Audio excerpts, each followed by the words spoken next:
আলহামদুলিল্লাহ ওয়াসসালাতু ওয়াসসালামু আলা রাসূলিল্লাহ ওয়া আলা আলিহিল হাদিন ওয়া আসহাবিহিল মুহতাদিন ওয়া আলা উলামাই উম্মতিহি আজমাইন ওয়া বাদ। আজকে আলোচনা হবে আল আরশ ওয়াল কুরসি, এই দুইটা মাখলুক নিয়ে। মুসান্নাফের কথা, ওয়াল আরশু ওয়াল কুরসিউ হাক্কুন কামা বায়্যানা ফি কিতাবিহি ওয়া হুয়া জাল্লা ওয়া আলা মুস্তাগনিন আনিল আরশে ওয়া মা দুনাহু মুহিতুম বিকুল্লি শাইইন ওয়া ফাওকাহু ওয়া ক্বাদ আযাযা আনিল ইহাতাতি বিহি খলকাহু। খুবই গুরুত্বপূর্ণ একটা আকীদা। এই আকীদার বিষয় নিয়ে অনেক ঝগড়াঝাটি চলছে, বিশেষ করে মুশাব্বিহাদের সাথে আহলুস সুন্নাত ওয়াল জামাতের। প্রথম হচ্ছে ওয়াল আরশু ওয়াল কুরসিউ হাক্কুন, আরশ এবং কুরসি সত্য। কেন সত্য? কামা বাইয়ানা ফি কিতাবিহি, যেমনটা আল্লাহ তার কিতাবে বর্ণনা করেছেন। কোরআন শরীফে আল্লাহ আরশের বর্ণনা করেছেন, আরশের কথা উল্লেখ করেছেন। হ্যাঁ, আল্লাহ তাআলা বলেছেন ফাজুল আরশিল মাজিদ, তিনি হচ্ছেন সম্মানিত আরশের মালিক। আবার বলছেন অহুয়া রব্বুল আরশিল আজিম, অহুয়া রব্বুল আরশিল কারিম। এভাবে বিভিন্ন জায়গায় আল্লাহ তাআলা আরশের কথা উল্লেখ করেছেন। তো জুল আরশিল মাজিদ মানে তিনি আছেন আরশের মালিক, সম্মানিত আরশের মালিক। আবার বলছেন অহুয়া রব্বুল আরশিল আজিম, তিনি আরশে আজিমের রব। যেমন তিনি আমাদের রব, যেমন তিনি রব্বুল আলামিন, সমস্ত জাহানের রব, তদ্রূপ তিনি রব্বুল আরশিল আজিম, আরশে আজিমেরও রব। মানে আমরা যেমন একটা সৃষ্টি মাখলুক, আমাদের রব আল্লাহ তাআলা, আরশও আল্লাহর একটা সৃষ্টি, আরশের মালিকও আল্লাহ। যেমন বলেছেন রব্বুস সামাওয়াতি ওয়াল আরদ ওমা বাইনাহুমা, তিনি আসমানেরও রব, জমিনেরও রব, মধ্যবর্তী সবকিছুরও রব। কিন্তু আরশ তো আসমানেরও উপরে, এজন্য আসমান জমিন বললে আরশ শামিল হয় না, ওটা আলাদাভাবে বলছেন ওহুয়া রব্বুল আরশিল আজিম, তিনি সম্মানিত আরশ বা মহা আরশেরও তিনি রব। সুতরাং আরশ সম্পর্কে আমাদের ওই ধারণাই রাখতে হবে যেটা কোরআন কামা বাইয়ানা ফি কিতাবিহি, যেমনটা আল্লাহ তার কিতাবে বর্ণনা করেছেন। তো আল্লাহ তাআলা তার কিতাবে আরশকে একটা মাখলুক হিসেবে দেখাইছেন, এবং আরশ আল্লাহ তাআলার একটা মারবুব। আল্লাহ হচ্ছেন রব, আরশ হলো কি? মারবুব। যেমন আল্লাহ হচ্ছেন খালেক, আমরা হলাম মাখলুক, ওরকম আল্লাহ হচ্ছেন রব, আমরা হলাম মারবুব, তাই না? তো আরশও মারবুব, আরশও সৃষ্ট। এরপরে বলেছেন অহুয়া জাল্লা ওয়া আলা, আর আল্লাহ রাব্বুল আলামিন তিনি মুস্তাগনিন মানে অমুখাপেক্ষী, আনিল আরশে আরশ থেকে, ওমা দুনাহু আয় তাহতাহু, আরশ এবং আরশের নিচে যা আছে। যেহেতু আরশ হলো ফাওকা কুল্লি মাখলুক, সকল মাখলুকের উপরে আল্লাহ আরশকে সৃষ্টি করেছেন, আরশের উপরে কোনো মাখলুক নাই। আরশ হলো আজামুল মাখলুকাত ওয়া ফাওকাহা, মানে সকল মাখলুকের মধ্যে সবচেয়ে বড় মাখলুক আকারে, এবং সকল মাখলুকের উপরে আল্লাহ আরশকে সৃষ্টি করেছেন। আর বাকি যত মাখলুক সব আরশের নিচে সৃষ্টি করছেন। তা আরশ এবং আরশের নিচে যা কিছু আছে সব কিছু থেকে আল্লাহ কি? মুস্তাগনিন, অমুখাপেক্ষী। মুহিতুম বিকুল্লি শাইইন ওয়া ফাওকিহি, মুহিতুন মানে আল্লাহ তাআলা হচ্ছেন মুহিত। এই অহুয়ার খবর, অহুয়ার একটা খবর হচ্ছে মুস্তাগনিন, আর একটা খবর হলো কি? মুহিতিন, মুহিতুন, যে আল্লাহ তাআলা হচ্ছেন মুহিত মানে পরিবেষ্টনকারী, বিকুল্লি শাইইন সব কিছুকে। অহুয়া বিকুল্লি শাইইন মুহিত, আল্লাহ তাআলা কি? সকল কিছুকে পরিবেষ্টনকারী।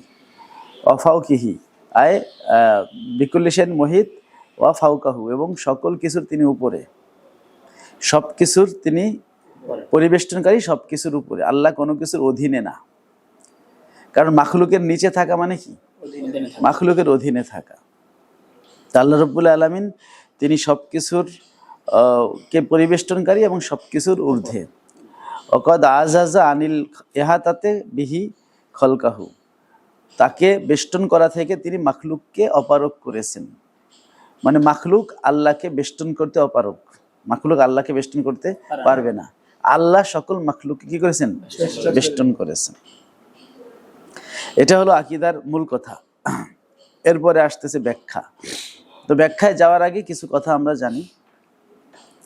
কোরআনের কিছু আয়াতের প্রতি যদি আমরা খেয়াল করি, তো আল্লাহ রব্বুল আলামিন বলেছেন আলহামদুলিল্লাহি রব্বিল আলামিন। আল্লাহ হচ্ছেন সকল আলমের রব। যত আলম আছে সবকিছুর রব কে?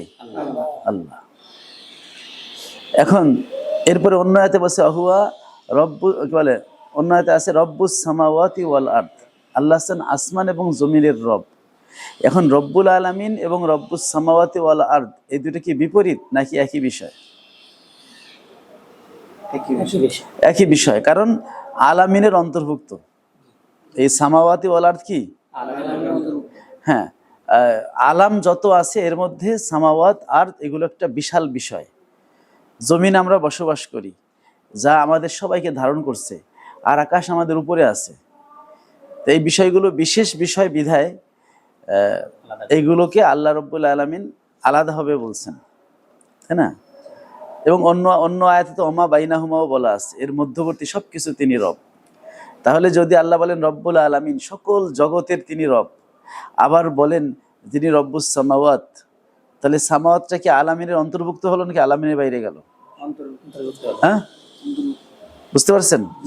দুইটা আয়াতকে যদি আমরা মিলাই, কোরআনকে তো অনুধাবন করতে হবে, বুঝতে হবে। কিভাবে আপনি বুঝবেন? কোরআনের এক আয়াতে আল্লাহ বলছেন রব্বুল আলামিন, আলহামদুলিল্লাহি রব্বিল আলামিন, আল্লাহ হচ্ছেন সকল আলামের রব। আবার আর এক আয়াতে বলছেন রব্বিস সামাওয়াতি ওয়াল আরদ, আল্লাহ হচ্ছেন আসমান জমিনের রব। তাহলে আসমান জমিনটা কি আলামের অন্তর্ভুক্ত নাকি আলামের বাইরে? তাহলে অহুয়া রব্বুল আরশিল আজিম, আল্লাহ আরশে আজিমের রব। তাহলে আরশে আজিম কি আলামিনের ভিতরে না বাইরে? তাহলে সামাওয়াত আরদ আরশ যা কিছু হোক না কেন সবই আলামিনের ভিতরে। তো রব্বুল আলামিন বলে আল্লাহ সকল জগৎ এর রব বলে সবকিছুকে আন্ডার করে নিয়েছেন, এটা হচ্ছে আম। এরপরে খাস করে রব্বুস সামাওয়াতি ওয়াল আরদি, রব্বুল আরশি, এগুলো আলাদা আলাদা বলেছেন বিশেষ উদ্দেশ্যে, এগুলোর শ্রেষ্ঠত্ব বোঝাতে বা এগুলোর গুরুত্ব বোঝাতে। হ্যাঁ, এগুলোকে আহমিয়াত বা গুরুত্ব বোঝানোর জন্য এগুলো আলাদা করে বলেছেন। কিন্তু রব্বুল আলামিনের মধ্যে কি আছে? সবই আছে। তাহলে আরশ আমরা বুঝলাম আরশ আলামের একটা অংশ, যেমন আসমান আলামের একটা অংশ, জমিন আলামের একটা অংশ। আমরাও ইনসান যারা, আমরাও আলামের একটা ক্ষুদ্র অংশ, তাই না? মানে আল্লাহর যত মাখলুকাত সবকিছুই আলমের একটা অংশ। সবকিছুই কি এক একটা অংশ। এখন আলম সম্পর্কে আল্লাহ কি বলেছেন? আল্লাহ বলেছেন ফাইন্নাল্লাহা গানিয়্যুন আনিল আলামিন, আল্লাহ তাআলা আছেন সকল আলম থেকে অমুখাপেক্ষী, গানিয়্যুন।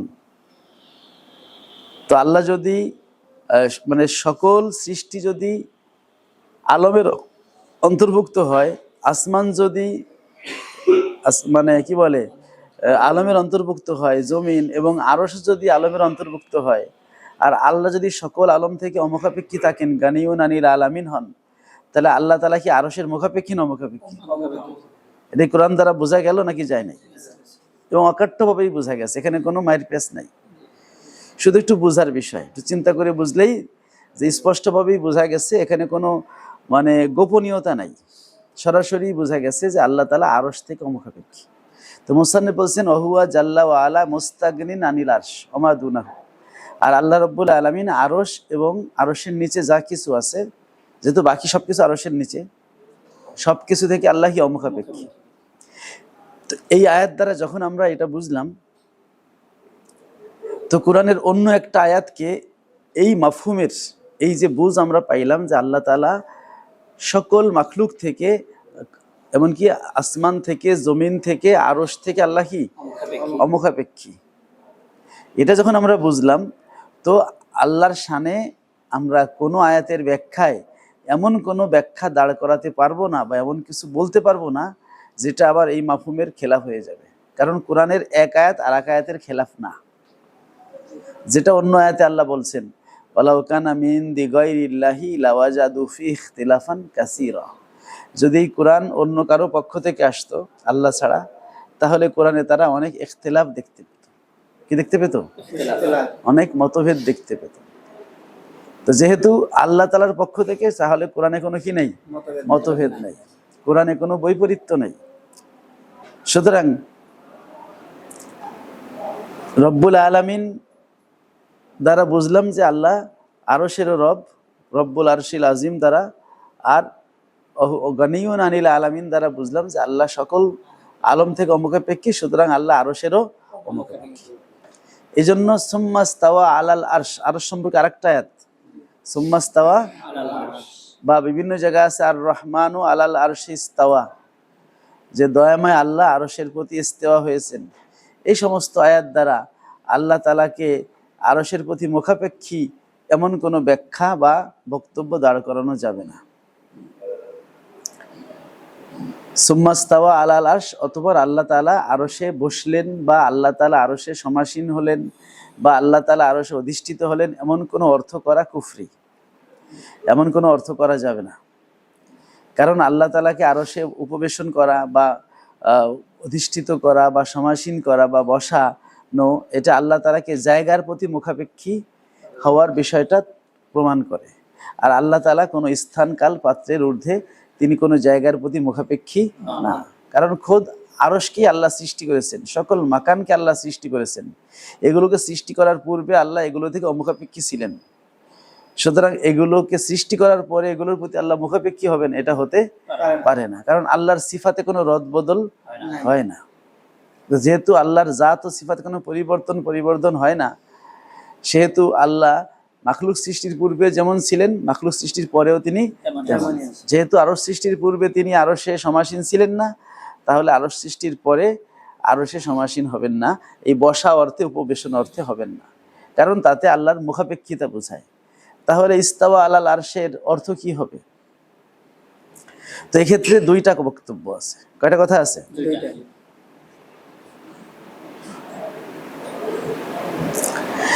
একটা কথা হচ্ছে যে আমাদের মুতাকাদ্দিমিন উলামায়ে কেরাম তারা এই আয়াতটাকে মুতাশাবি আয়াত হিসেবে ধরেছেন এবং বলেছেন এটা নিয়ে ঘাটাঘাটি না করে এর মুরাদ আল্লাহ যা উদ্দেশ্য নিয়েছেন তার উপর বিশ্বাস করা। সুতরাং তাদের বক্তব্য অনুযায়ী আমাদের বলতে হবে আল্লাহ তাআলা আরশে ইস্তেওয়া হয়েছেন, কারণ কোরআনে ইস্তেওয়া শব্দটা আল্লাহর শানে ব্যবহার হয়েছে। কোরআনে যেটা আছে ওইটাই আমরা বলবো, ওর বাইরে আমরা বলতে যাব না যে আল্লাহ তাআলা আরশে ইস্তেওয়া হয়েছেন। ইস্তেওয়া দ্বারা তিনি কি উদ্দেশ্য নিয়েছেন তিনিই ভালো জানেন, তবে আল্লাহ যে উদ্দেশ্য নিয়েছেন ওইটা আমরা বিশ্বাস করি। আল্লাহর মুরাদ কি করি? বিশ্বাস। আল্লাহ ভালো জানেন যে আল্লাহ কি উদ্দেশ্য নিয়েছেন। এটা হলো মুতাকাদ্দিমিন উলামায়ে কিরাম বলেন। আর মুতাআক্কিরিন উলামায়ে কিরাম তারা আরবি ভাষার উপরে ভিত্তি করে এবং কোরআনের অন্য অন্য আয়াতের প্রতি খেয়াল রেখে তারা একটা সামঞ্জস্যশীল অর্থ বা ব্যাখ্যা করেছেন, তাবিল করেছেন। তাবিল করা আহলুস সুন্নাত ওয়াল জামাতের একটা পদ্ধতি। তবে মূল উদ্দেশ্য হলো তানজি ঠিক রাখা। তানজি মানে আল্লাহ তাআলাকে কোনো মুখাপেক্ষিতা বা তাসবিহ দেওয়া এগুলো যেন লাজিম না আসে। এই জন্য তাফবিদও করা যায়, তানজিও করা যায়। তাফবিদ হলো সমর্পণ করা, যে আল্লাহ এর দ্বারা যা উদ্দেশ্য নিয়েছেন সেটা আমরা বিশ্বাস করি।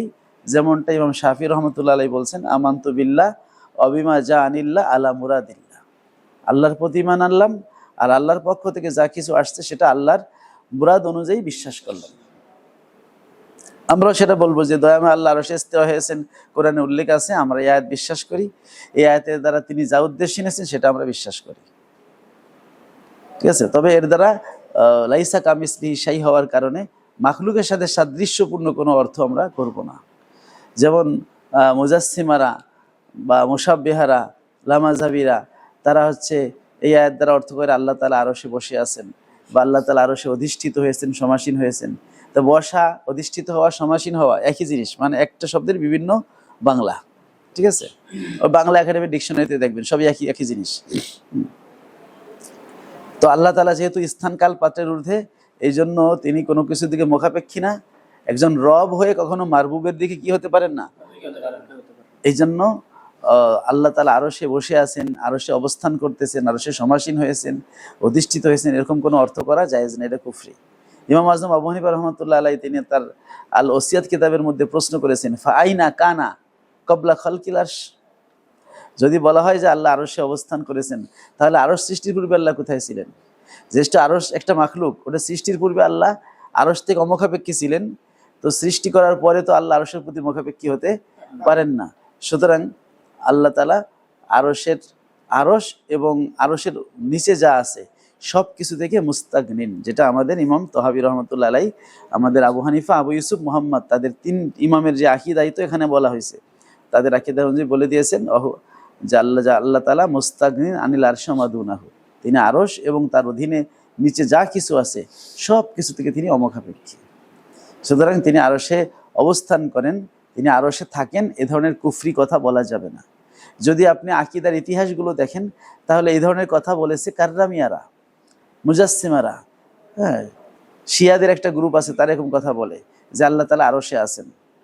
আল্লাহ কোথায় আছেন প্রশ্ন করলে বলে আল্লাহ আরশে আছেন। কিন্তু আহলুস সুন্নাত ওয়াল জামাত কখনো এইভাবে বলেন নাই, বরং আহলুস সুন্নাত ওয়াল জামাতের উলামায়ে কেরামের বক্তব্য আল্লাহু মুনাজ্জাহুন আনিল মাকান, আল্লাহ তাআলা মাকানের ঊর্ধ্বে, মাকান থেকে পবিত্র। আল্লাহ তাআলা হচ্ছেন আল্লাহু কানা ওয়ালা মাকানা, আল আনা কামা কানা, আল্লাহ ছিলেন আর কোনো জায়গা ছিল না, এখন তিনি তেমন আছেন যেমন আগে ছিলেন। সহিহ বুখারীতে আছে কান আল্লাহু ওয়ালাম ইয়াকুন শাইউন গায়রুহু, কোন কিতাবে আছে? সহিহ বুখারীতে আছে কান আল্লাহু ওয়ালাম ইয়াকুন শাইউন গায়রুহু, আল্লাহ ছিলেন, ওয়ালাম ইয়াকুন শাইউন গায়রুহু, তিনি ব্যতীত আর কিছুই ছিল না। গায়রুহু মানে গায়রুল্লাহ, তো আরশ তো আর আল্লাহ না, তাহলে আল্লাহ আরশ তো গায়রুল্লাহ, তো ওয়ালাম ইয়াকুন শাইউন গায়রুহু, আল্লাহ ছাড়া আর কোনো কিছুই ছিল না, মানে আরশও ছিল না।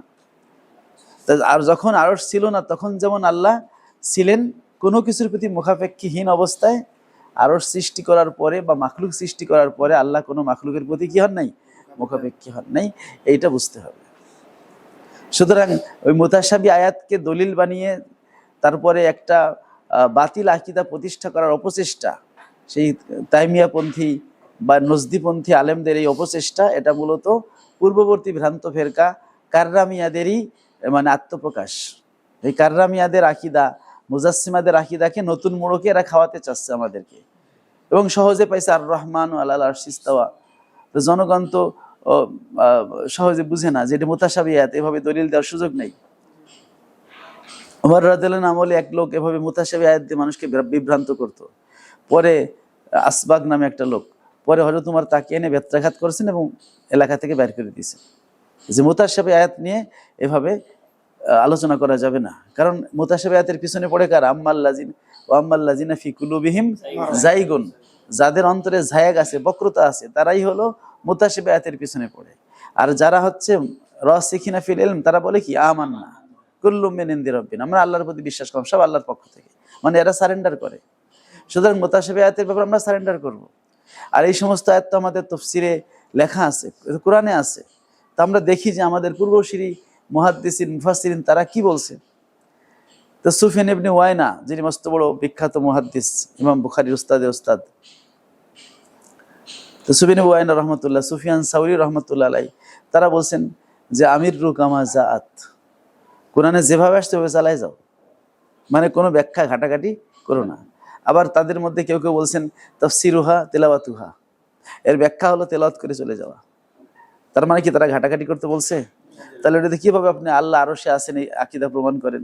যেটা একটা বাতিল চিন্তা চলে আসে, আল্লাহকে একটা জায়গার মধ্যে কি করা, সীমাবদ্ধ করা। ঠিক আছে, এরপরে বলছেন মুহিতুম বিকুল্লি শাইইন ওয়া ফাওকাহু, আল্লাহ সব কিছুকে বেষ্টনকারী, সবার ঊর্ধ্বে। এই যে আল্লাহর ফাওকিয়াত, তা ফাওকা মানে কিন্তু সবসময় স্থানগত উপরে হয় না। ফাওকা শব্দটা, ফাওকা মানে উপরে, তো উপরেটা দুই রকম হয়। কিরকম? স্থানগত আর মর্যাদাগত। স্থানগত আর মর্যাদাগত। প্রিন্সিপাল হুজুর আমাদের উপরে, এটা হলো মর্যাদাগত, কিন্তু স্থানগতভাবে তিনি নিচতলায় থাকেন, আমরা দোতলায়, তাই না? স্থানগত উপরে থাকা এটা সাধারণত মর্যাদা বোঝায় না। এটা পাহারাদার ওই টাওয়ারের উপরে বসে চারিদিকে দেখায় দেখায় পাহারা দেয়, তাই না? অথচ ওই কোম্পানির যে মালিক, সে হয়তো নিচে একটা অফিসে থাকে। এই জন্য স্থানগত উপরে থাকা এটা কি না, মর্যাদার প্রতীক না। মর্যাদার প্রতীক হলো কি বলে, মর্যাদা মানে সম্মান, যে কোন দিক থেকে, মর্তবার দিক থেকে, মানজিলার দিক থেকে তিনি উপরে কিনা। যিনি মানজিলার দিক থেকে উপরে, তিনি যেখানে থাকুক তিনি উপরেই, তাই না? তিনি ওই একেবারে উপরে থাকুক আর নিচে থাকুক। যেহেতু আল্লাহ রাব্বুল আলামিন স্থানগত কোনো স্থানে অবস্থান করেন না, এই জন্য আল্লাহর ফাউকিয়াতকে মাকানের সাথে যুক্ত করা যায় না, যেহেতু ফাউকিয়াতটা দুই রকম হতে পারে, একটা হচ্ছে স্থানগত, একটা হলো মর্যাদাগত।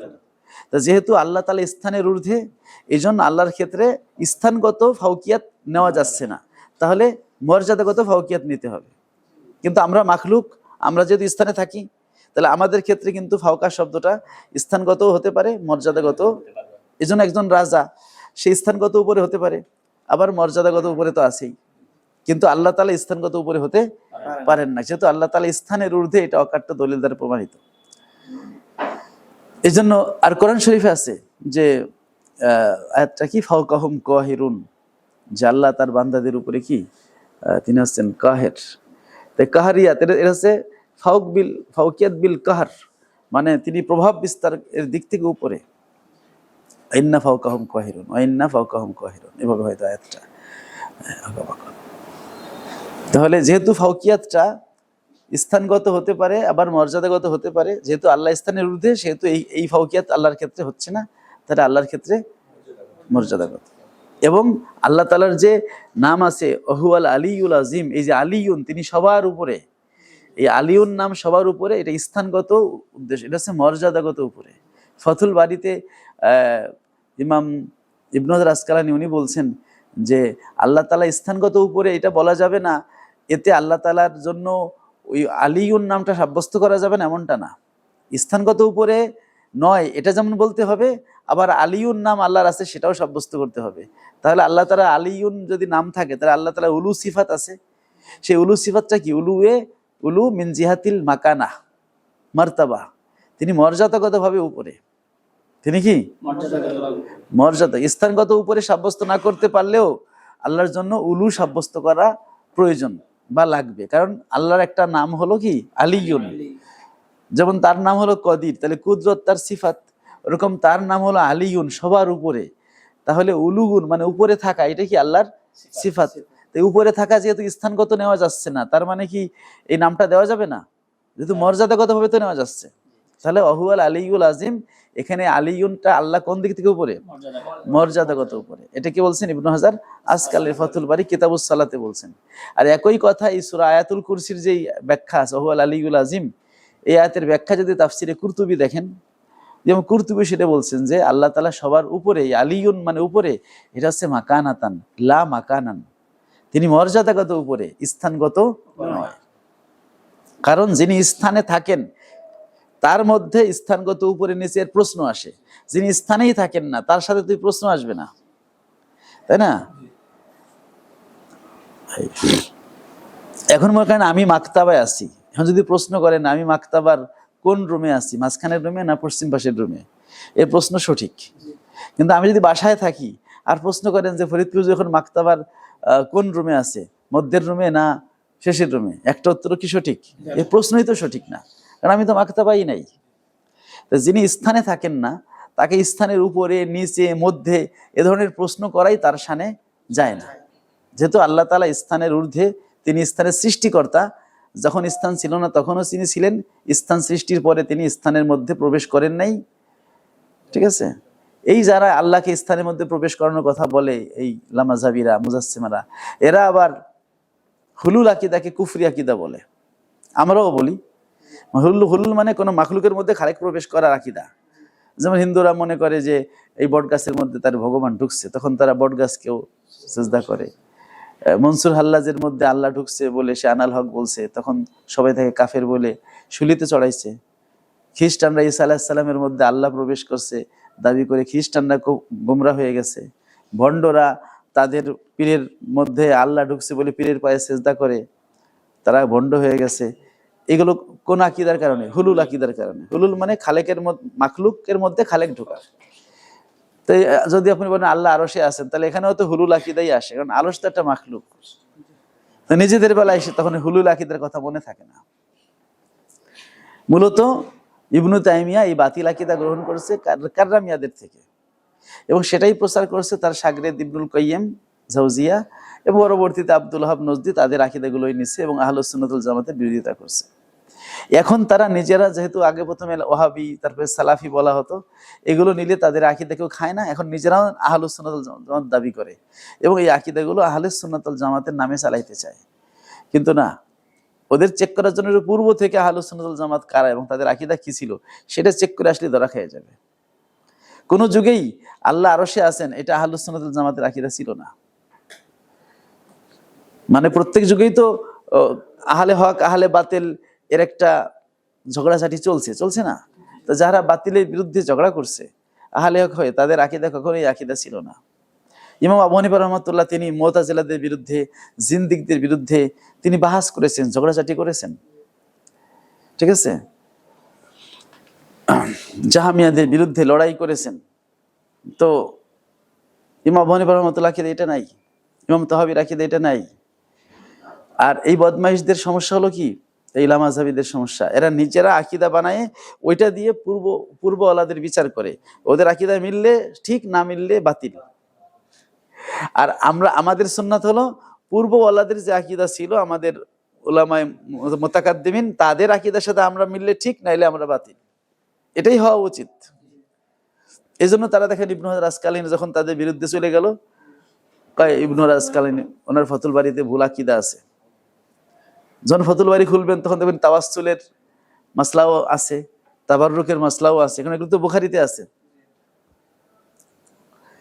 ইমাম বুখারীকেও তারা ভুল ধরছে, কারণ যখন দেখে দুই একটা পয়েন্টে তাদের সাথে মিলতেছে না, তখন তারা ইমাম বুখারীকেও ভুল ধরছে, ঠিক আছে?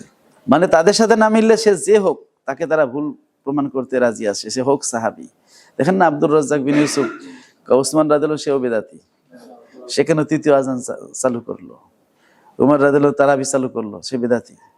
তাহলে তারা তাদের মানে এটাই বুঝবেন যে তারা কিভাবে তাদের পাল্লা মানে নিক্তি নির্ধারণ করছে, ঠিক আছে? মানুষের মাঝে তাদের মুখোশটা উন্মোচন করে দেওয়ার জন্য এই কথাটাই বোঝাইতে হবে যে তারা নিজেরা আইন বানাইয়ে সেই আইন উপরদের মাপে, এটা সঠিক না। সঠিক হলো উপরওয়ালাদের আইনে আমাদের মাপতে হবে, কারণ যত দিন যত গোমরাহির দিকে যাবে, তাই না? সুতরাং যারা রাসূলুল্লাহ সাল্লাল্লাহু আলাইহি ওয়াসাল্লামের পরে সাহাবায়ে কিরাম, তাবেঈন, তাবেঈন, মুজতাহিদিন যারা, তাদের আকীদাগুলোই আমাদের। তো তারা এই আর রহমানু আলাল আরশি ইস্তাওয়া, তারপর এই ধরনের মুতাশাবিহাতের ক্ষেত্রে বলেছেন আমির রুহা কামা জাআত, যেভাবে আসছে ওভাবে চালাই দাও। তাফসিরুহা তেলাওয়াতুহা, এগুলো তেলাওয়াত করাই তাফসির, এর আর কোনো ব্যাখ্যা করা যাবে না। তার মানে কি, তারা সারেন্ডার করছেন। সুতরাং আরশ এবং কুরসি দুইটা মাখলুক, এগুলো কোরআনে যেহেতু উল্লেখ আছে সেগুলো আমরা বিশ্বাস করি। এগুলো প্রতি মুখাপেক্ষী হয়ে আল্লাহ এগুলোকে সৃষ্টি করেন নাই, এগুলোকে আল্লাহ তাআলা তার আজমাত প্রকাশ করার জন্য সৃষ্টি করেছে, বড় বড় জিনিস সৃষ্টি করেছে, তাই না? বিশাল বিশাল এই 7 আসমান, আসমান যে কত বড় তো আল্লাহ ছাড়া কেউ জানে না। কারণ বিজ্ঞানীদের যে ব্যাখ্যা যে আমরা এই পৃথিবীতে বাস করি, এটা আমাদের সৌরজগতের একটা সামান্য একটা সূর্যের ছিদ্রের চেয়েও কম জায়গা সৌরজগতের তুলনায়। সৌরজগৎ আবার আমাদের যে মিল্কি ওয়ে গ্যালাক্সিতে ওইরকম একটা মানে বিন্দুর চেয়েও কম জায়গা। আবার আমাদের এরকম গ্যালাক্সির মতো কয়েক বিলিয়ন গ্যালাক্সি এই মহাজগতে আছে, যেগুলো তারা আবিষ্কার করতে পারছে, এবং এর মধ্যে আমাদের গ্যালাক্সিটাই নাকি সবচেয়ে ছোট। আবার এক এক গ্যালাক্সি থেকে আর এক গ্যালাক্সির দূরত্ব মানে হাজার হাজার মানে আলোকবর্ষ দূরে, লক্ষ লক্ষ আলোকবর্ষ দূরে। এক গ্যালাক্সি থেকে এক গ্যালাক্সির এই মাথা থেকে আরেক মাথায় যাইতে 100 বিলিয়ন আলোকবর্ষ দূরত্ব লাগে। আর এক আলোকবর্ষ মানে কি, আলোর গতি 1 বছর করে যত দূর যায় তত 1 আলোকবর্ষ, অথচ সেটা 1 সেকেন্ডে যায় কত, এই 1,86,000 মাইল, মানে 3 লক্ষ কিলোমিটার। 1 সেকেন্ডে আলো 3 লক্ষ কিলোমিটার যায়। সেই আলোর গতিতে যদি হচ্ছে কেউ ভ্রমণ করে, আমাদের মিল্কি ওয়ের এপাশের থেকে ওপাশে যাইতে, এই আলো যাইতে প্রায় 100 বিলিয়ন সময় আলোকবর্ষ লাগবে। তা আমাদের হচ্ছে আমাদের মিল্কি ওয়েটার খুবই একটা ক্ষুদ্র, বিজ্ঞানীদের অনুযায়ী এরকম লক্ষ লক্ষ, তারা বলছে কয়েক বিলিয়ন তারা মিল্কি ওয়ে আবিষ্কার করছে তাদের ক্যামেরা দিয়ে, ঠিক আছে? থেকে তারা আলোক রশ্মি আসে বিজ্ঞানীরা, ঠিক আছে? আর আল্লাহ তো বলে দিয়েছেন যে এইগুলো সব মাসাবিহ, এসব দুনিয়ার আসমানের ভিতরে। তাহলে এত বড় মানে জগৎ যদি দুনিয়ার আসমান, আসমান কত বড়! আর প্রথম আসমানের তুলনায় দ্বিতীয় আসমান তো আরো বড়, কারণ দ্বিতীয় আসমান তো প্রথম আসমানকে ঢেকে রাখছে, তার মধ্যে আবার এত স্পেস আছে। তো এত বড় দরকার কি? আমাদের এই 10 ফুট ছাদই তো আমাদের কাছে কত বড় মনে হয়, যে 7 ফুটের উপরে বাকিটা তো লাগে না। তো এত বড় মাখলুকাত কেন সৃষ্টি করেছেন? যে এত বড় বিশাল কিছু দেখলেই তো আমাদের সুবহানাল্লাহ বলতে হয় না? এত বড় পাহাড়, এত বড় সাগর, না?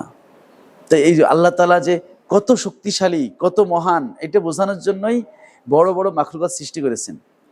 আর এই আসমান জমিন এবং যার মধ্যে যা আছে সব কিছুই মানে কুরসির তুলনায় একটা বিশাল মরুভূমিতে একটা দিরহামের মতো।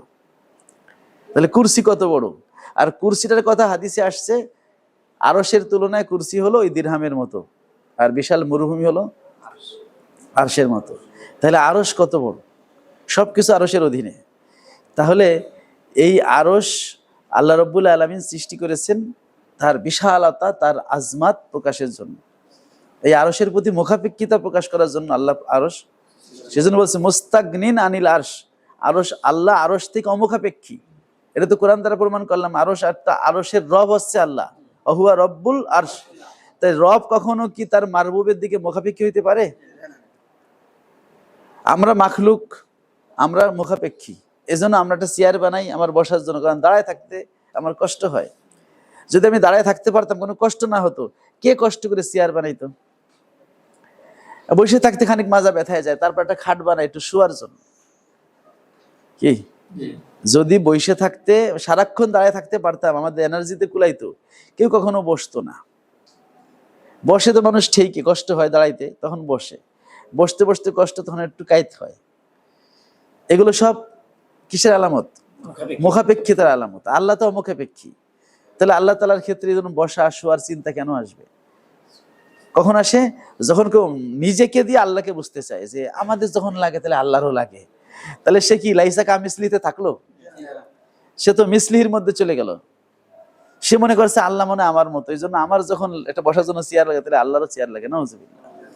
সে তাসবিহুল খালেক বিল মাখলুক, সে মাখলুক দিয়ে খালেককে তাসবিহ দিছে। খালেকের বিষয়টাই সম্পূর্ণ ভিন্ন। লাইসা কা মিসলিহি। এবার আসেন আমাদের শারে যিনি বলেছেন বাবের তীর ব্যাখ্যায়, যাকারাল্লাহু তাআলা আল আরশা ওয়াল কুরসিয়া ফি কিতাবিহিল আজিজ। আল্লাহ তাআলা আরশ কুরসি কথা তার মহান কিতাবে কি করেছেন? উল্লেখ করেছেন। ওয়ালাম ইউবাইয়িন মাহিয়াতাহুমা, আর আসমান এই আরশ কুরসির মাহিয়াত মানে এর হাকিকাত, প্রকৃতি কেমন, এটা আল্লাহ বয়ান করেন নাই। তবে সেওয়া আন কলা, তবে এতটুকু আল্লাহ বলছেন, ওয়াসিয়া কুরসিয়ুহুস সামাওয়াতি ওয়াল আরদ। আরশ তো বাইরে আলাদা, মানে ওটা সাবজেক্টের বাইরে, কিন্তু কুরসি যেটা সবচেয়ে আরশের চেয়ে ছোট, সেটা হলো আসমান এবং জমিন সবকিছুকে ব্যাপৃত করে রেখেছে। ওয়াকালা রব্বুল আরশিল আজিম। অন্য আয়াতে আল্লাহ বলছেন, আল্লাহ হচ্ছেন আরশে আজিমের কি রব। ফাযাহাবা বাযু আহলিত তাবিল। এখন যেহেতু আরশ কুরসি সম্পর্কে এর চেয়ে বেশি বয়ান আল্লাহ দেন নাই, তাহলে আমাদের ওই বয়ানের মধ্যে থাকতে হবে। এখন আরশ এবং কুরসি দ্বারা কি বোঝায়? তো একটা ভাষার একটা বিষয় আছে, কারণ কোরআন তো আমাদের আরবি ভাষা আল্লাহ নাজিল করেছেন। তো আরবিতে একটা শব্দ তো বিভিন্ন অর্থে ব্যবহার হয়। তো যারা অর্থ করতে গেছেন তারা মানুষের এই ভাষার দিকে তাকায় দেখছেন যে চেয়ার শব্দটা কি অর্থে ব্যবহার হয়। চেয়ার শব্দটা ক্ষমতা অর্থে, চেয়ার নিয়ে টানাটানি লাগছে মানে কি? তাহলে চেয়ার শব্দটা আমাদের ভাষা অনেক সময় কি হয়? ক্ষমতা অর্থে হয়। আবার আরবিতে চেয়ার শব্দটা জ্ঞান অর্থে হয়, বিভিন্ন অর্থ হয়, মুলক অর্থ হয়। হ্যাঁ, ফাযাহাবা বাদু আহলিত তাবিল, অনেক কতক ব্যাখ্যাকার এদিকে গেছেন যে এবং অভিমত দিয়েছেন যে আন্নাল কুরসি কেনায়াতুন আনিল ইলমি, কুরসিটা কি এলেমের প্রতি ইঙ্গিত করা হয়েছে। ওয়াকালা বাদুম ইন্নাল আরশা গায়রাল কুরসি, কেউ বলছেন আরশ কুরসি নয়, মানে আরশ এবং কুরসি দুইটা ভিন্ন ভিন্ন। ওয়াকাদ যাকারাল্লাহু তাআলা আল আরশা মুকায়্যাদান বিল হামলে, আরশের কথা আল্লাহ কোরআনে উল্লেখ করেছেন, সেটাকে বহন করা দ্বারা মুকাইয়াদ করা হয়েছে, মানে আরশকে ফেরেশতারা কি করেন? বহন করেন। মুহতাফাম বিল মালাইকা, ফেরেশতারা যাকে ঘিরে রেখেছে। আরশের চারপাশে কি আছে?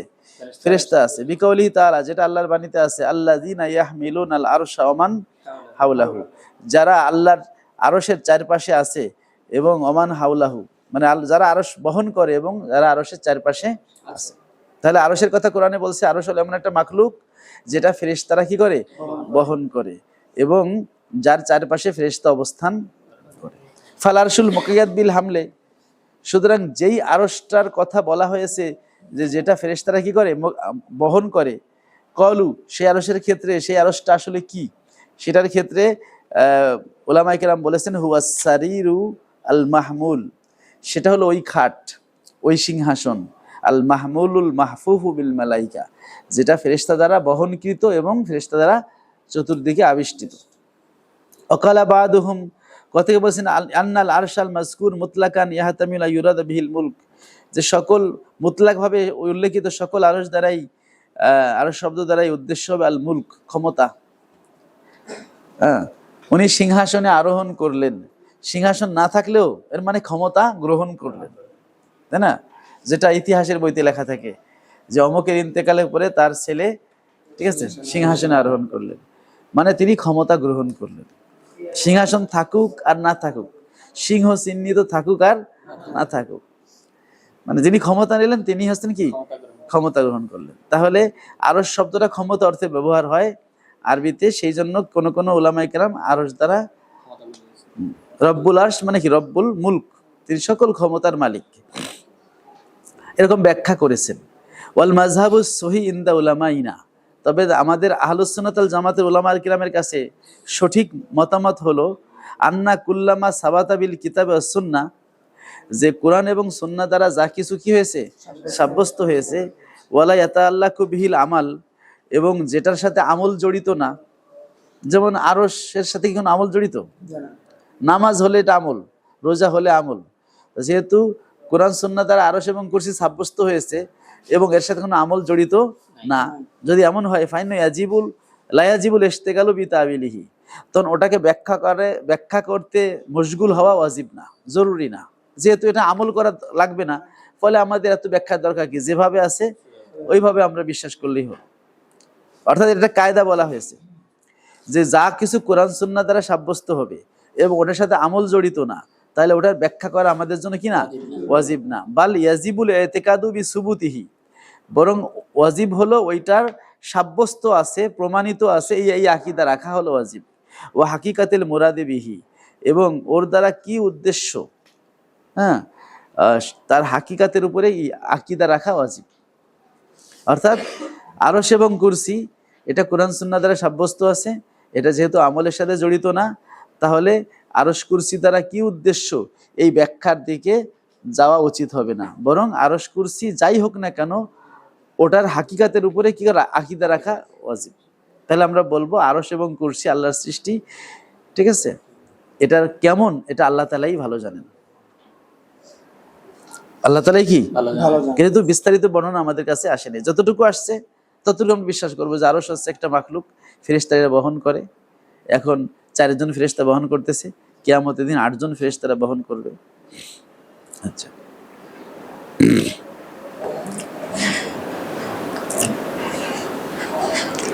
দুই নম্বর হাসিয়া লেখা আছে ইয়ানি আন্নু ইয়াকতাফিল আয়াতিল মুতাশাবিহাত আল ঈমানু বিহা ইজমালান, যে মুতাশাবি আয়াতের ক্ষেত্রে ইজমালি ভাবে কি করতে হবে, ঈমান আনতে হবে, মিন গায়রি তাইয়িনি মানান তাফসিলি, কোনো বিস্তারিত অর্থ নির্দিষ্ট না করেই কি করতে হবে, বিশ্বাস করতে হবে। এর দ্বারা এটা উদ্দেশ্য না যে এর জাহের দ্বারা যেটা বোঝা যায় তাসবিহ, সেটা লাইসাল মুরাদু ইতিকাদু জাওয়াহিরিহাল মুহিম আলিত তাসবিহ, তাসবিহ সৃষ্টি করে এমন অর্থ যেটা জাহিরিভাবে বোঝা যায়, সেটা উদ্দেশ্য নেওয়া যাবে না, কারণ লাইসা কামিসলি শাইউন আছে। ফামাযহাবুস সালাফ আল ঈমানু বিমা জা বি আনিল্লাহ, সুতরাং সালাফের মাযহাব হলো আল্লাহর পক্ষ থেকে যা কিছু আসছে তার প্রতি ঈমান আনা, ওয়ান রাসূল, এবং রাসূলের পক্ষ থেকে যা কিছু আসছে তার প্রতি ঈমান আনা, আলা মুরাদিল্লাহ ওয়া আলা মুরাদির রাসূল, আল্লাহর মুরাদের উপর এবং রাসূলের মুরাদের উপরে। আচ্ছা, ওয়াইন্নামা, এরপরে বলেছেন ওয়াইন্নামা ক্বালা হুয়া মুস্তাগনিন আনিল আরশি ওয়া মা দুনাহু, মুসান্নিফ বলেছেন আল্লাহ তাআলা আরশ এবং তার নিচে যা আছে সবকিছু থেকে তিনি অমুখাপেক্ষী। এর দ্বারা নাফিয়ান লি তাওয়াহিমিল হাজাতে ইলা তামাক্কুন আলাল আরশ, আরশের প্রতি স্থান গ্রহণ করা থেকে যে আল্লাহ মুখাপেক্ষী এই যে ধারণা জাগে, এই ধারণাকে নফি করার জন্য এই কথাটা বলছেন, যে আরশ বানিয়েছেন তাহলে কি আল্লাহ আরশে বসবেন, এই যে একটা কুধারণা আসে, বাতিল ধারণা আসে, এই অহাম আসে, এই অহামটাকে নফি করার জন্য অহুয়া মুস্তাগনিন এই কথাটা মুসান্নিফ বলেছেন। ও তাহাইয়ুস ফি জিহাদ, এবং কোনো দিকে অবস্থান নেওয়া, যেহেতু আরশ উপরের দিকে, এখন যদি আল্লাহ আরশে বসেন তাহলে আল্লাহ কি হয়, একটা দিকে নির্দিষ্ট হয়ে যায়। তাহলে কোনো দিকে অবস্থান নেওয়া বা আরশের উপরে অবস্থান স্থান গ্রহণ করার যে প্রয়োজনীয়তার ধারণা জাগে, সেই ধারণাকে নফি করার জন্যই মুসান্নেফ অহুয়া মুস্তাগনিন এই কথাটা বলেছেন। কামা কলাহুল মুসাব্বিহা, যেমনটা মানে আরশে অবস্থান গ্রহণ করা, আরশের দিকে উপরের দিকে অবস্থান গ্রহণ করা, এই কথাগুলো যেমনটা বলেছেন কারা, মুজাসসিমরা। ফাইনাল আরশা হাদিসুন বিইহদাসিহি, কেন যে আরশ তো সৃষ্ট, নবসৃষ্ট আল্লাহর এহদাস দ্বারা। ফাকাবলা খালকিহি, সুতরাং আরশ সৃষ্টির পূর্বে কানা মুস্তাগনিয়ান আনিল মাকান, তিনি এই জায়গা থেকে কি ছিলেন, অমুখাপেক্ষী ছিলেন। ফালাও তামাক্কানা আলাইহে, এখন যদি আল্লাহ আরশের উপর কি করেন, স্থান গ্রহণ করেন, বাদাহু আরশ সৃষ্টি করার পরে, সরা মুফতাকিরান ইলাইহে, তাহলে তিনি তো আরশের দিকে মুখাপেক্ষী হয়ে গেলেন। অহুয়া মিন আমারাতিন নকস, আর স্রষ্টা কোনো কিছু দিকে মুখাপেক্ষী হওয়া এটা নকসের আলামত, নকসের আলামত।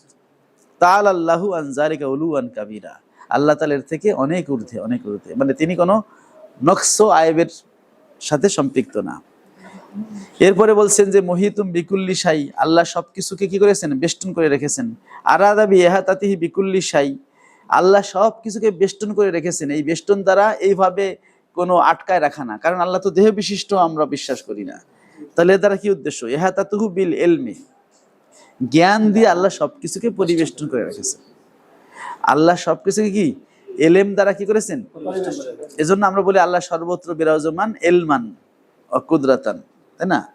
আল্লাহ সর্বত্র আছেন এলমান ওয়া কুদরাতান, জ্ঞান দিয়ে এবং ক্ষমতা দিয়ে, মানে সব স্থানে আল্লাহর ক্ষমতা আছে, সবকিছু আল্লাহর জ্ঞানের অধীনে।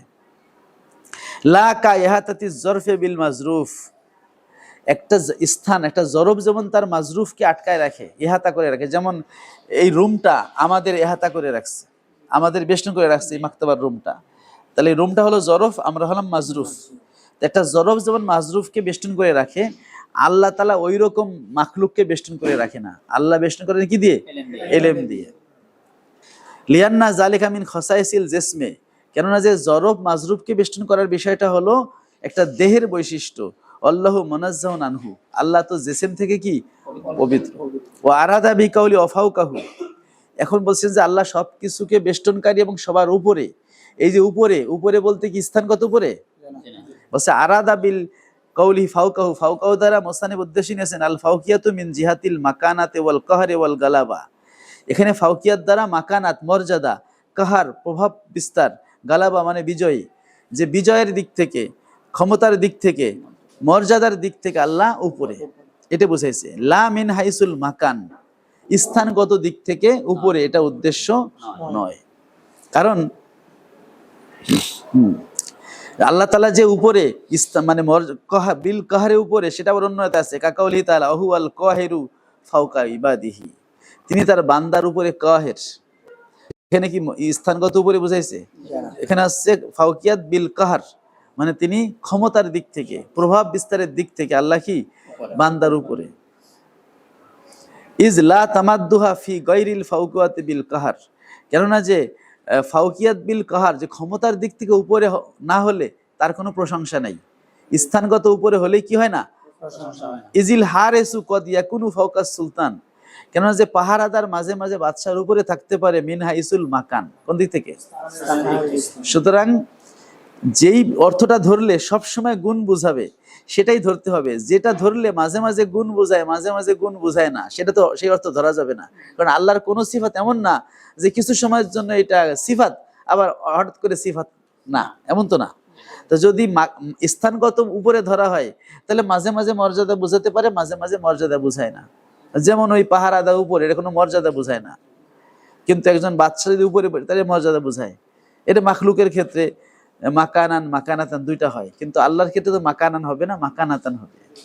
কারণ স্থানগত উপরেটা সবসময় কি হয় না, মর্যাদা বোঝায় না, কিন্তু মর্যাদাগত উপরে ফাওকিয়াতটা, ফাওকিয়াত বিল মানজিলা, ফাওকিয়াত বিল মারতাবা ওয়াল মাকানা, এটা সবসময় কি সিফাত বোঝায়। এই জন্য আল্লাহর ক্ষেত্রে ওই অর্থটাই নিতে হবে যেটা সবসময় কি বোঝায়।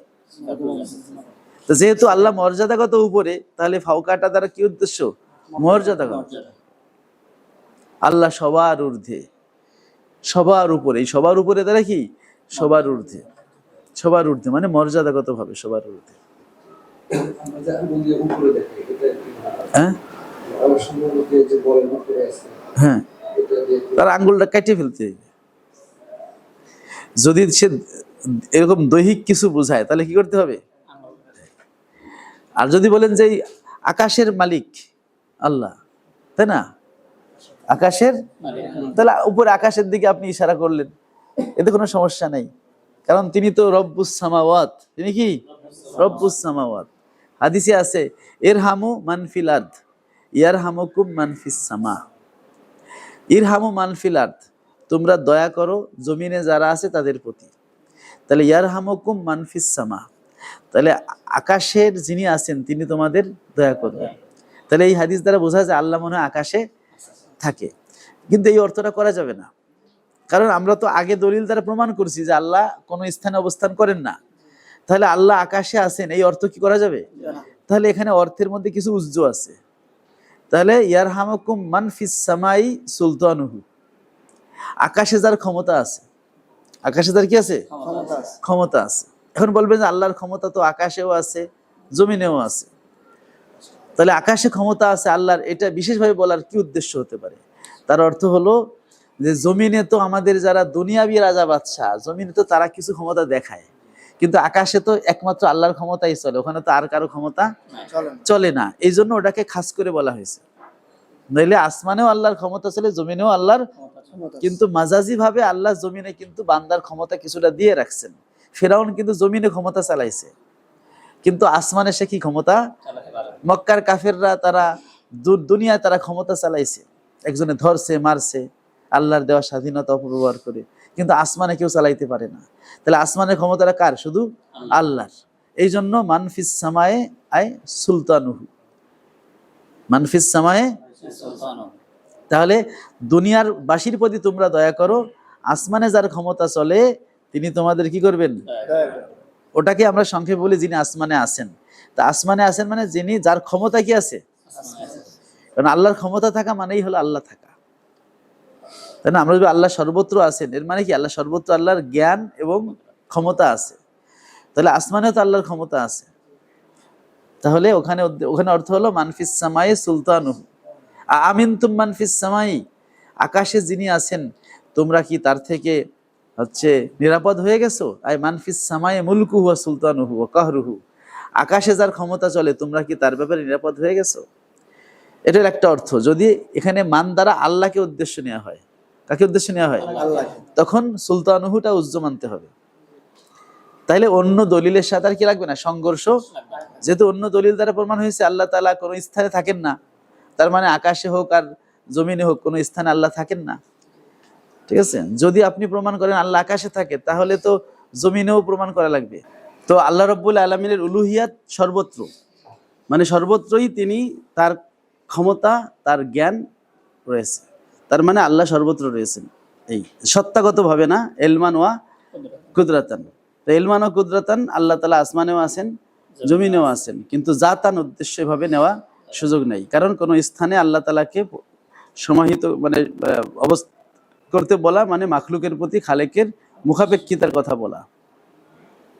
এই কারণে তোমরা দুনিয়াবাসীর প্রতি দয়া করো, তাহলে আসমানের মালিক যিনি বা আসমান এর যার ক্ষমতা চলে তিনি তোমাদের দয়া করবেন। যদি এখানে মান দ্বারা আল্লাহ উদ্দেশ্যে নেওয়া হয়, আর মান তো লফজান ওয়াহিদ মানান জমা, তাহলে মান দ্বারা ফেরেশতা উদ্দেশ্য হতে পারে।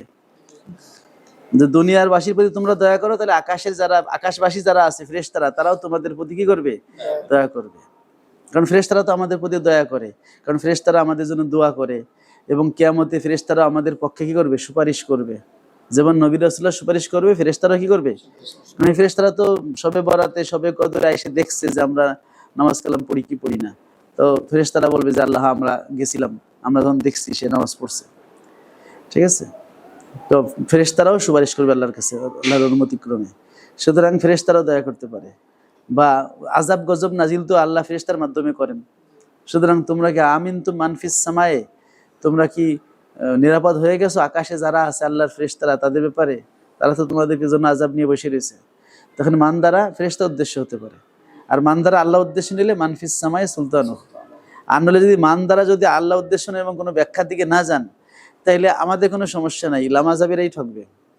কারণ লামাজাবিরা তখন এ প্রমাণ হবে যে আল্লাহ আকাশে থাকে, তাহলে আল্লাহ আরশে থাকার যে কাহিনী তার এতদিন কইছিল সেই কাহিনী কি হয়ে যাবে? বন্ধ হয়ে যাবে। কারণ আরশ এবং আকাশ তো এক না। কি আরশ এবং আকাশ কি এক? আরশ এবং আকাশ এক না। তাহলে যদি মানফিস সামাদার আল্লাহ আকাশে থাকেন এই কথা বলেন, তাহলে আরশে থাকতে পারবে না। আর আরশে সাব্যস্ত করলে এই আয়াত এখন কি করবে না? ব্যাখ্যার দিকে যাবেন নাকি যাবেন না? যদি বলে ব্যাখ্যা যাবেন না, তাহলে তো দুই রকম হয়ে গেল। আর যদি ব্যাখ্যার দিকে যান, তাহলে একটা ব্যাখ্যা করবেন আর একটা করবেন না, সেটা হইতে পারবে না। ব্যাখ্যা করলে সবগুলোই ব্যাখ্যা করতে হবে। তো মুতাজিলারা যখন বলে যে অহুয়া মাআকুম আইনামা কুনতুম, তোমরা যেখানে আসো তোমাদের সাথে আল্লাহ আছে, মানে আল্লাহ সর্বত্র বিরাজমান জাতান, তখন লামাজাবিরা বলে বা ওই মুজাসসিমারা বলে বলে কি আল্লাহ সর্বত্র জাতান বিরাজমান, তাহলে কি আল্লাহ পায়খানার মধ্যেও আছে? নাউজুবিল্লাহ, আল্লাহ তো পায়খানার নাপাক জায়গায় থাকতে পারে না, তাহলে আল্লাহ সর্বত্র বিরাজমান সত্যাগত, এই কথাটা বলা ঠিক না। আমরা বলি হ্যাঁ, আল্লাহ কখনো নাপাক জায়গায় থাকতে পারেন না, কারণ আল্লাহ তো কোনো জায়গায় থাকেন না। তাহলে নাপাক আর পাকের কোনো প্রশ্ন এখানে নাই। তো মুতাজিলা বলেন তোমাদের ইস্তাওয়া আলাল আরশকে ব্যাখ্যা করব, তোমরা যদি আমাদের এটাকে ব্যাখ্যা করো তাহলে আমরা তোমাদের এটা কি করবো? বলে না, আমাদের এটা ব্যাখ্যা করা যাবে না, আমরা ইস্তাওয়া আলাল আরশ যেভাবে সেভাবে আল্লাহ আরশে আছে। এটা তো বেইনসাফি, তাই না? ব্যাখ্যা না করলে কোনোটা ব্যাখ্যা করা যাবে না, আর ব্যাখ্যা করলে দুইটাকে কি করতে হবে? ব্যাখ্যা করতে হবে। এমন কোন কোরআন শরীফে কি লেখা আছে যে এই আয়াতটা ব্যাখ্যা করা যাবে না? তাই না? ব্যাখ্যা করা যাবে না মুতাশাবিহ আয়াতের। তো মুতাশাবিহ আয়াতের তো মন করে একটা ব্যাখ্যা করা যাবে না, মুতাশাবিহ আয়াত তো যেভাবে আছে ওইভাবে রেখে দিতে হবে। তো মুতাজিলাদের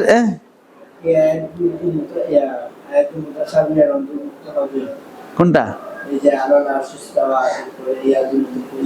হ্যাঁ, মুতাশাবিহ আয়াত তো, কারণ এদের সমস্যা হলো কি, এরা নিজেরাই হলো মুস্তাহিদ, এরা পূর্ববর্তী ওয়ালাদের মানে না।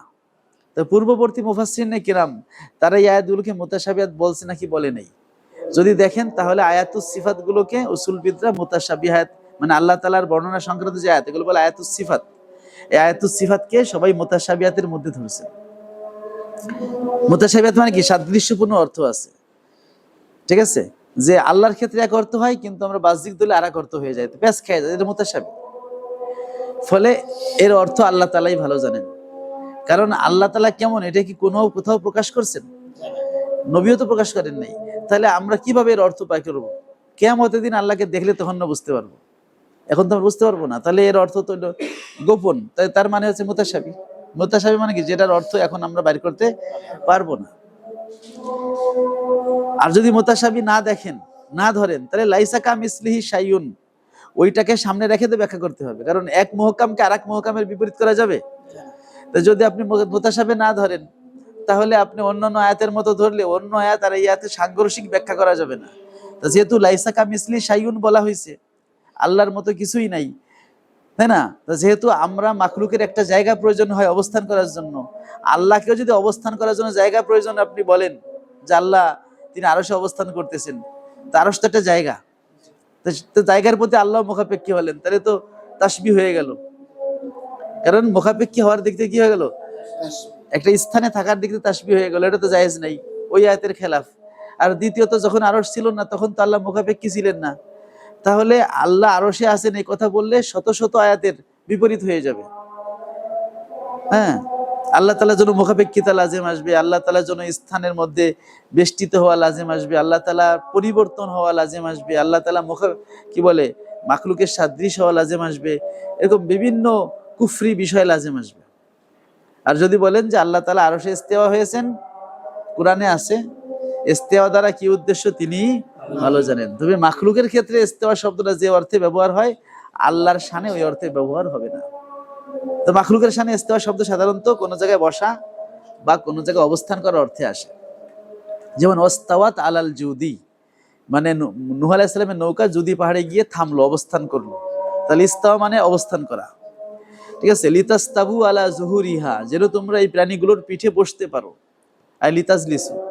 তাহলে মাখলুকের ক্ষেত্রে ইস্তাওয়া শব্দটা কি হয়? বসা বা অবস্থান করার অর্থে হয়। কিন্তু এই বসা ইস্তাওয়া শব্দের আরো মোট 16টা অর্থ আছে। কয়টা অর্থ আছে? তাহলে আপনি এই দুইটা অর্থ নিয়ে কেন ঘাটাঘাটি করতেছেন? যেটা মাখলুকের শানে হয়, মানে বসতে বা অবস্থান করতে কি লাগে? একটা দেহ লাগে। কি লাগে? একটা বডি লাগে। তা আল্লাহ তাআলা তো দেহ বিশিষ্টই না। তাহলে ঘটনা তো আরো দিকে যাচ্ছে। 4 ইমামই বলছেন, এমনকি যারা লামাযাবিরা তো অধিকাংশ হাম্বলি দাবি করে, ইবনে তাইমিয়ার মাযহাব হাম্বলি দাবি করে। হাম্বলিদের ইমাম যিনি আহমদ ইবনে হাম্বল, তিনিই বলছেন আল্লাহ তাআলা কোনো দেহ বিশিষ্ট না, এবং আল্লাহ তাআলার ক্ষেত্রে জেসিম শব্দটা প্রয়োগ করা যাবে না। এটা আহমদ ইবনে হাম্বল রাহমাতুল্লাহ তার কিতাবে বলছেন। কিন্তু সেই কথা উপেক্ষা করে ইবনে তাইমিয়া সে আল্লাহ তাআলার জন্য দেহ সাব্যস্ত করছেন।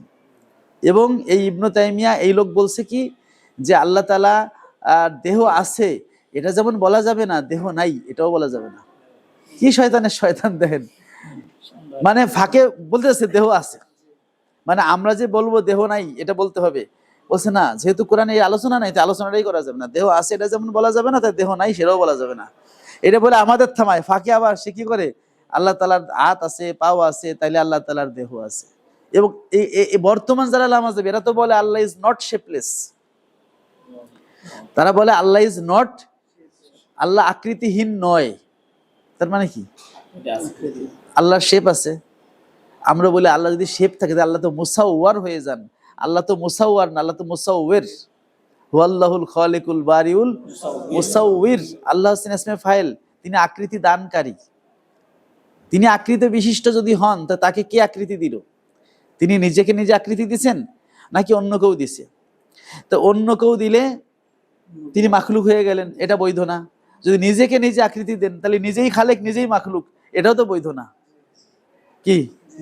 কারণ যদি নিজে খালেক হয়, নিজে মাখলুক হয়, তাই তাকে তিনি তার নিজেকে সৃষ্টি করার আগে তিনি তো অস্তিত্বহীন ছিলেন।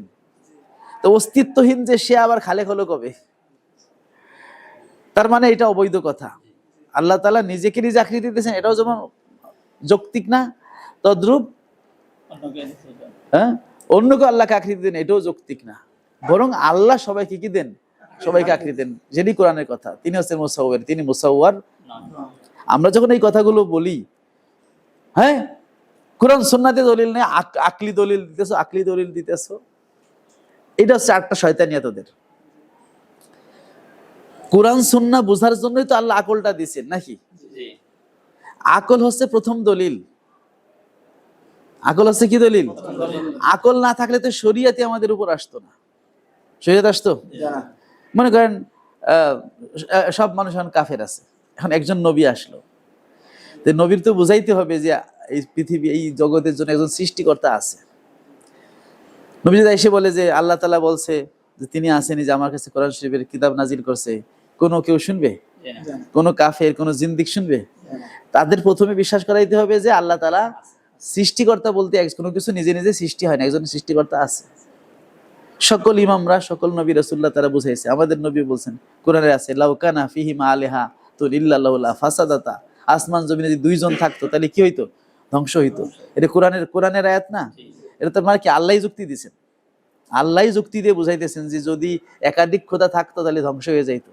তার মানে খোদা বা সৃষ্টিকর্তা একজন। তারপরে বলছেন আফালা তাকিরুন, আফালা তুবসিরুন। এই সমস্ত আয়াত মানে কি? চিন্তা করতে বলছেন যে এত কিছু দেখো, হ্যাঁ, যে মান খালাস সামাওয়াতি ওয়াল, আসমান জমিন কে বানাইছে? তার মানে একজন বানানেওয়ালা আছে। এই যে সৃষ্টিকর্তা আছে, এইগুলো আমাদের সৃষ্টির মধ্যে চিন্তা ভাবনা করে বোঝার জন্য তো আল্লাহ কোরআনে উৎসাহিত করছেন যে তোমরা মাখলুক চিন্তা করে একজন খালেক আছে এটা বুঝো।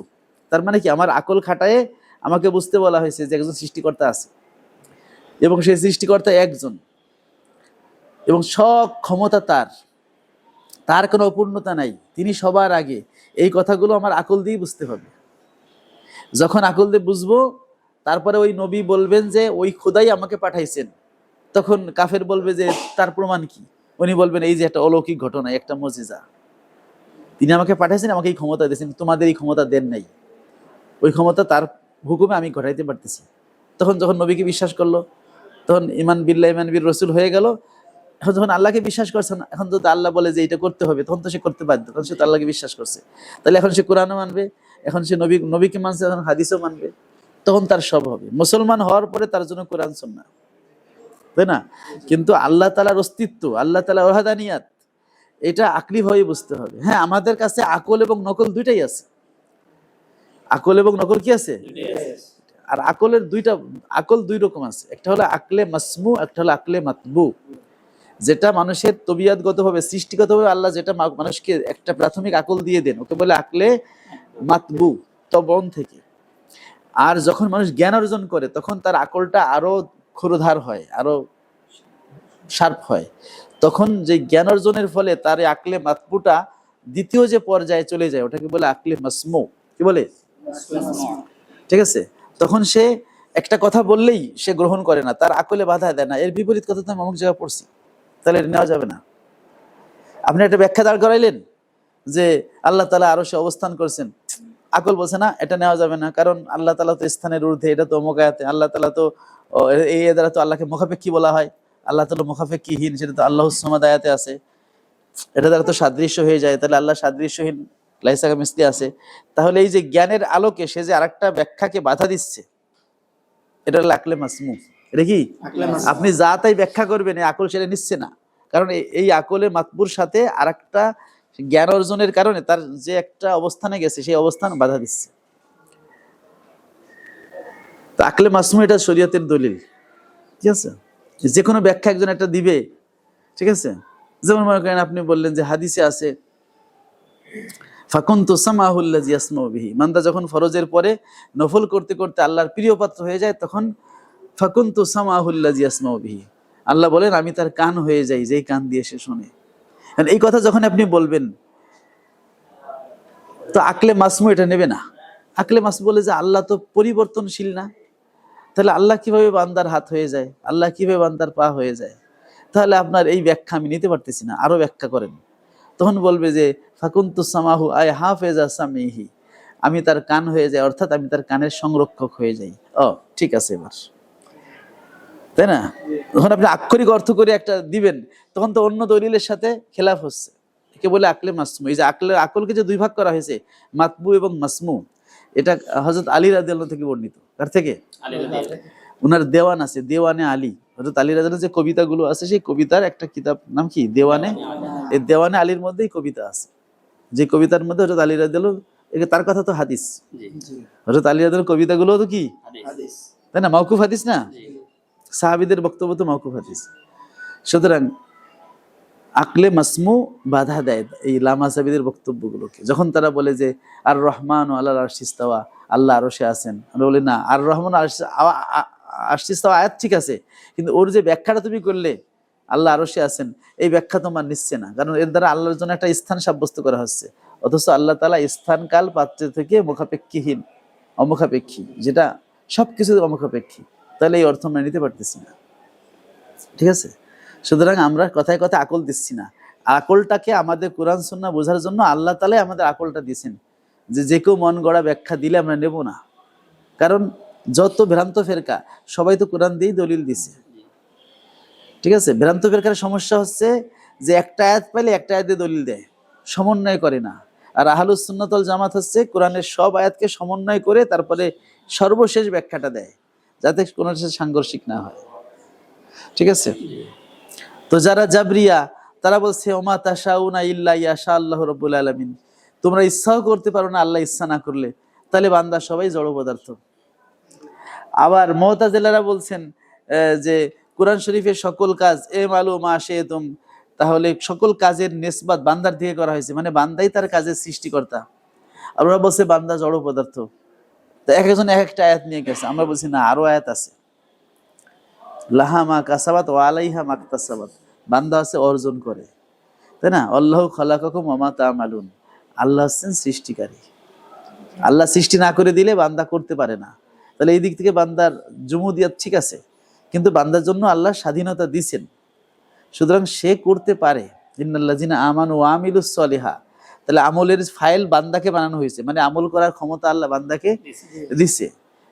তাহলে বান্দা যে আমলটা করে, আমলকেই তো কাজ বা অর্জন বলে, কিন্তু বান্দা হচ্ছে অর্জনটাই করতে পারে, মানে তার মাধ্যমে কাজটা হয়, সে কাজটা সাথে জড়িত থাকে। অর্জন মানে কি? সে কাজটার সাথে জড়িত থাকে, কিন্তু ওইটা আর সৃষ্টি মানে হলো অনস্তিত্ব থেকে অস্তিত্বে আনা। সৃষ্টি মানে কাজটা করা না, সৃষ্টি মানে ওই কাজটা অনস্তিত্ব থেকে অস্তিত্বে এনে দেওয়ার যেই ক্ষমতা ওইটা আল্লাহর, আর ওই কাজটা জড়িত থেকে কাজটাকে উঠানো এটা বান্দার। যে বান্দা কাজটা করে কিন্তু কাজটা অস্তিত্বে এনে দেন আল্লাহ তাআলা, কিন্তু বান্দা যেহেতু কাজটা অর্জন করতেছে আর অর্জনের কারণে তার যা যা সাজা যা হওয়ার হবে। ঠিক আছে, এটুকু থাক, আমরা এখান থেকে নতুন কথা শুরু হয়েছে।